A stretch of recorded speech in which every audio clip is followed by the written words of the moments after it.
Hey guys, I'm Nisa Homey. Today I'm sharing breakfast smoothie recipe ideal as a healthy, filling, protein and fiber rich breakfast on those busy mornings. So let's get started with the recipe. Into a bowl, I'm adding in 3 tablespoons old-fashioned rolled oats.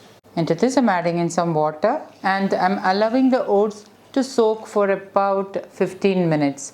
Now the reason why you need to soak oats when you're consuming it raw is to help release the phytic acid content in oats. Phytates are nutrient inhibitors which may cause digestive issues to some people. So if you have noticed having digestive issues like gas, bloating or indigestion when consuming oats, you may need to soak it a little longer. You can also soak the oats overnight. Another way to remove phytates is to roast the oats. So instead of soaking, you can also roast the oats on low flame and allow it to cool down and then use in your breakfast smoothie. Okay, now the oats are nicely soaked. So I'm going to rinse it under running water and keep it on a strainer. I have rinsed the oats under running water and I've kept it on a strainer. Into my blender jar, I'm adding in the soaked oats. Add in 1 cup or 1 glass of water.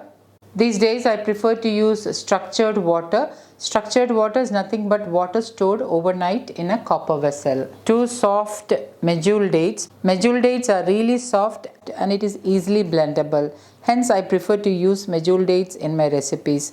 However, if you are using ordinary dates, you may need to soak it for about 10 to 15 minutes before adding it into the blender jar. For added flavor, I am adding in 1 cinnamon stick. I'm just breaking the cinnamon stick into smaller pieces and adding in. Instead of cinnamon, you can use cardamom powder. 1 tablespoon flax seeds for that extra omega-3 healthy fats, fiber and protein. 1 tablespoon chia seeds for that extra omega-3 healthy fats, fiber and protein.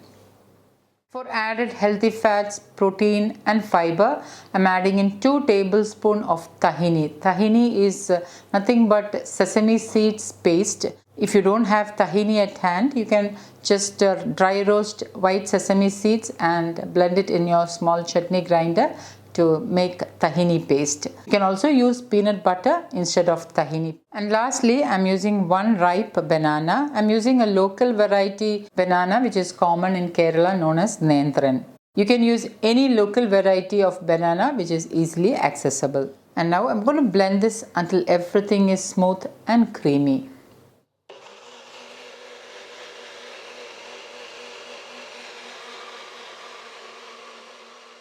Just before serving, I'm drizzling some tahini paste on the sides of the serving glass. Pour the blended smoothie into the serving glass. You can see how thick and creamy the smoothie is. I like to sprinkle in a little bit of raw cacao nibs. This is entirely optional. And a drizzle of tahini. And my super healthy smoothie is ready to serve. So guys, do try this healthy breakfast smoothie and let me know in the comments how it turned out. Thank you for watching and until next time, take care. Bye-bye.